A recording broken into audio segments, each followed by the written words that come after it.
If you like the uncensored version of this video, then please check out my Patreon down below.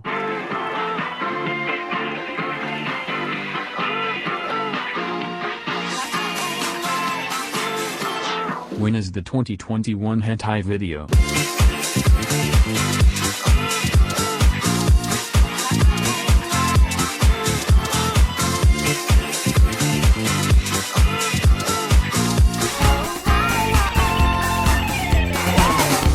"2021 is over. With its departure, we leave behind another year of missed opportunities and begotten dreams. Anime got good, hentai got better. Personally, I got halfway through my CS Masters, spent over 500 hours playing Final Fantasy XIV, and sorta got a cat by proxy of it coming into my apartment when I opened the door to go out grilling and just sort of refusing to fucking leave. I've named him Miss, and if you recognize him, please come pick him up. I don't know what to feed him. But that's besides the point. You're not here to hear me rant about the cat that now sleeps in my wardrobe. You're here to hear about some of the bangers that came out in the world of hentai this year. And what a year it's been. In fact, 2 of the currently top 10 rated hentai on Mal came out this year, but then again, Isekai Harem Monogatari is also on that list, and that show fucking sucks. But let's drop the prejudice for a dozen minutes or so while we kick back, relax, and grab ourselves a 2-liter Coke from the fridge as we go over some of the best and worst hentai had to offer in the past year. Let's fucking go.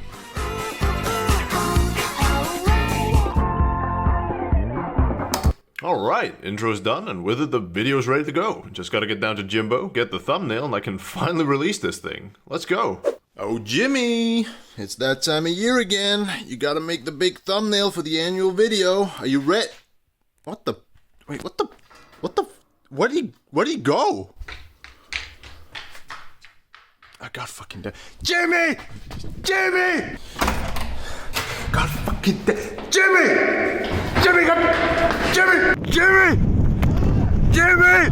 Jimmy! Jimmy! Jimmy! Jim! God fucking...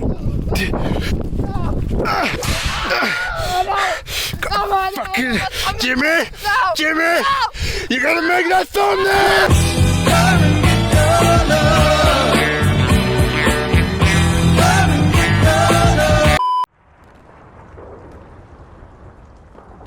The world is a cruel and unjust place.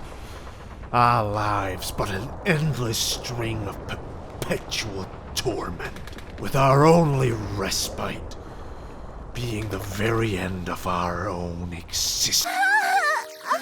Oh my god, Liliana! Liliana's become known as one of the more recent hentai to put story above smut and give a good build-up before getting to the actual saucy scenes, without also simultaneously just being about as bland as plain spaghetti. So when Tonari no Leoneta-san last year came out under the guise of doing much the same thing and then just didn't, instead opting to give you 25 minutes of uninterrupted action. While the smut was decent, it wasn't quite the experience a lot of us had hoped for. Thankfully, this year we had a new chance, with Annetta to Liliana being a literal crossover of the previous 2 that dropped them together in a 30-minute adventure. And if you've been asking yourself which direction this new series took, while simultaneously wondering why I've been showing you footage from a playthrough I had of Space Engineers last summer, they are very much connected, because there is, no joke, not even 45 seconds of safe for work footage in the entire show, meaning that, as of now, I have already used all of it and just kinda have to fill in the gaps from here on out.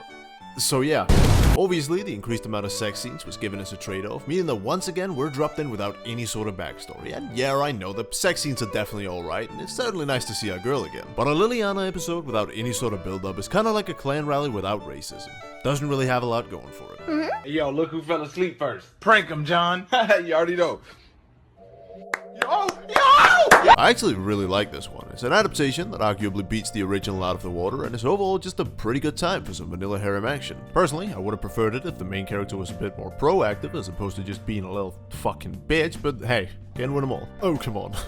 Really hard? A guy who lives alone and 3 of his classmates just randomly decide to start hanging out at his place, after which they all start having sex with him? Don't you find it all a bit too, unrealistic to really get immersed? Are you serious? If realism was the goal, we'd just end up with a 25-minute animation of a fat guy sat alone in his room playing League of Legends while shoveling Doritos into his face. You think that's hot? You think that's spicy? It depends on the Dorito flavor, I guess. Holy hell! It might not be the most believable setup, but when it's executed this well, who the hell even cares? And let's be honest, there's always gonna be some primordial neuron activation going on when you as a red-blooded male see three girls obsessed with the same self-insert guy. Which is also why the scenario is a lot more common in hentai than you might first think. Oh, speak of the devil. I have a rule when it comes to shota: if their dick is bigger than mine, then it's not weird to watch. So, none of it. I'll fucking beat you. Thankfully, that won't be an issue here, as this show really wants to make sure that you know our main guy Naokun is packing. In fact, just for emphasizing the sheer size of his member, they introduced an entire character in the form of Yukiko's boyfriend Makun, of whom we're told a variety of things, such as he has a small penis, he has a much smaller penis than the main character Naokun, sex with him feels bad because of his penis that is not as big as Naokun's, his penis is so tiny that his girlfriend would leave him because of the frankly embarrassing sight. You get the idea. And honestly, I just think it's a bit aggressive the way that they present it. I mean, there's nothing wrong with having a penis on the smaller end of the spectrum. Like, if you have a tiny penis, or even like a below average penis, you're fine. Yeah. You tell him. Moving on from the show's size fixation, this was definitely one of the more popular hentai to come out this year, and for good reason. It's well animated and delivers some diverse high quality scenes with all three main girls. In fact, the show was so popular that it even got its own live action adaptation that really went the extra mile in regards to staying true to the source material. Like having girls that actually looked like the three from the original doujin, or casting an actual 14-year-old boy to play the role of the main character. Oh you, Japan and your dubious age of consent. Not much else to say about this one. Tangal is best gal, and if you disagree, then I'm sad to inform you that it is not an issue of preference, it is one of intelligence. God damn it!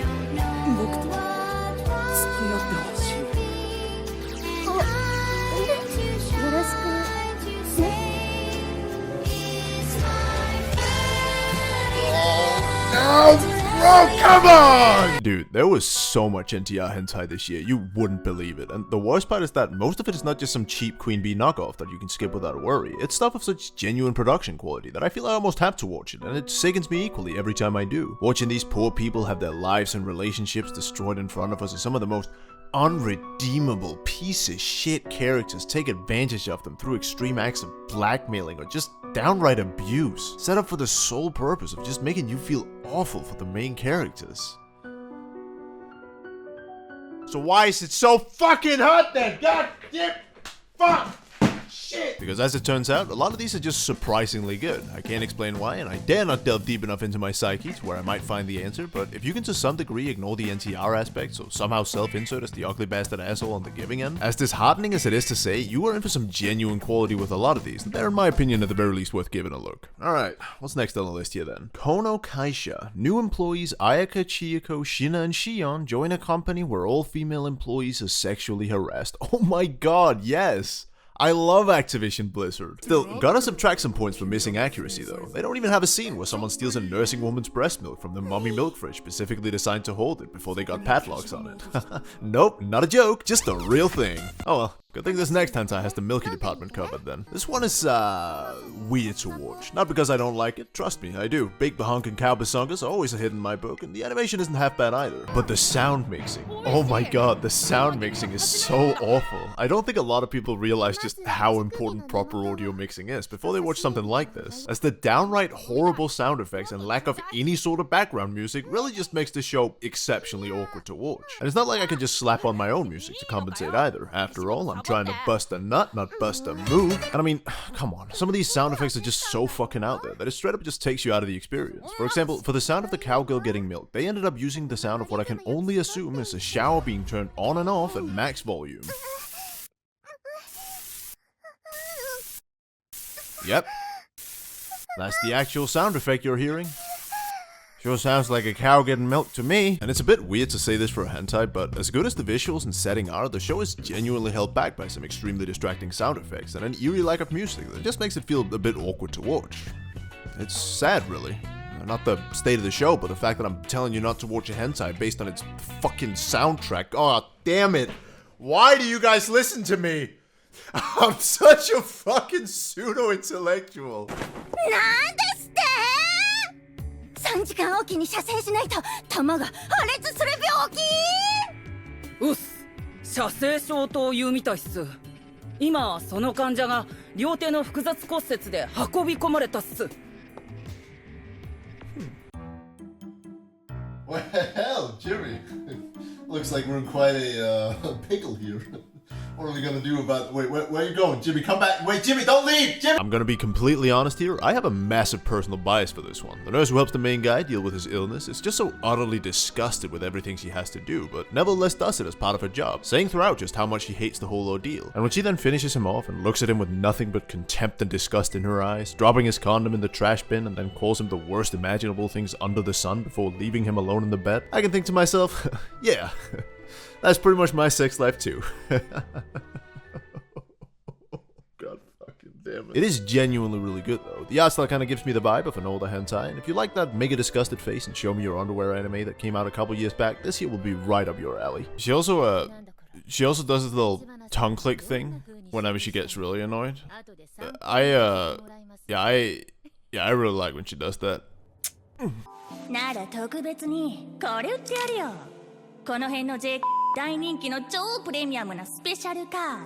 are they bleeping out the cuss words? We're literally watching porn. What are they, afraid children might hear it? It's not swear words. It's the word high school?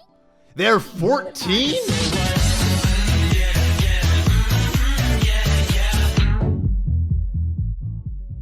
You know what? Fuck it. If this is what a 14-year-old looks like, then you can hand me a cupcake and call me EDP445. I wouldn't even be ashamed of it. Heck, I'll even go the extra mile. Start playing in Smash tournaments, download Genshin Impact, watch Mushoku Tensei. Fuck it, I'll even immigrate to England. They say 1 in 4 people live next to a pedophile. Not me. I live next to 2 smoking hot 8-year-olds. No, please, it was just a joke. I was just joking. Shut up! Outside of that, however, this is pretty much just a hot girl extravaganza you would expect. Guy gets 5 cards for a free diddle and uses them on different girls. I mean that you get to see changing characters and some diverse scenes, albeit with a very similar build-up of effectively seeing this guy trade in his blue ice white dragon for some sloppy tubby. Overall, it's a pretty decent show. Nothing amazing, but definitely worth at least giving a look. Alright, what's this here then? Succubus Aptly. Okay, guy gets an app from a succubus that lets him hypnotize women so he can have his way with them. Okay, pretty good, pretty good. The app is microtransactions that forces him to buy even the simplest of features. Okay, adding a bit of realism, like that, like that. He decides to test it out in the local Kiaru first. Alright, this actually doesn't even sound half bad. I wonder what animation studio brought this to life, and it got animated by Queen Bee. Oh! Ew! Dude! What the fuck? Speaking of adaptations that got absolutely shafted this year, what could it be but Jirori's Kimigaski, a doujin known for its truly stellar art and unique ability to sell you on its premise through its stunning visuals alone, leaving the porn itself as a second-hand concern. To add to that, the story itself is a genuinely riveting vanilla setup between 2 young lovers as they go to a festival together and end up sharing their first time in some really heartfelt and ridiculously well-drawn scenes that truly drag you into the world of the doujin itself. Now, given the doujin's origin as more or less the closest thing hentai has to high art, how does the adaptation look then? Oh my fucking god. Why? I'm sick of it. Every time a good doujin gets an adaptation, it's always these corner-cutting, low-effort studios that do it. I want a real adaptation, Jack. One that not only does justice to the original, but improves on it. But I like Kimigaski. Why settle when I know we can do better? Fuck this limp dick 3D and chicken shit tweening. Fuck this 24/7 spew of Queen Bee and Boro bullshit! I'm gonna make a new hentai, Jack. One that can give people the fat they deserve. So, what do you say? I'll take that as a yes. You're right, to Bunny Walker. Holy shit. They actually did it. God, I love this one. Aoioka is a top-tier hentai artist, and working with Bunny Walker, they really do just make a brilliant combination for some high-quality hentai. They did it with Simon Seishido, and by God, they've done it again with this one. I've been a fan of the doujin of this for about as long as I can remember, and seeing it get an adaptation that, despite leaving out a scene or two from the original, genuinely does a brilliant job at bringing it to life is just great. It's such a rare occurrence for hentai, but when it happens, God, is it just a lovely feeling. I've already made a full separate video on this, so I won't talk about it too much here, but overall, I really like it, and if you haven't seen the hentai yet, I highly recommend that you go check it out. さっさと嫁に行っちまえ。どうしてそう天の弱かな。いやいやいや、何してんだよ。いいじゃん、もう一回やっちゃったんだから。お姉ちゃんに任せなさい。別にいらねえっての。あれから Are you and Dad siblings? 気にやられてたまるか。Yeah? 胸揉むぞ。やれるもんな。So I'm an incest baby.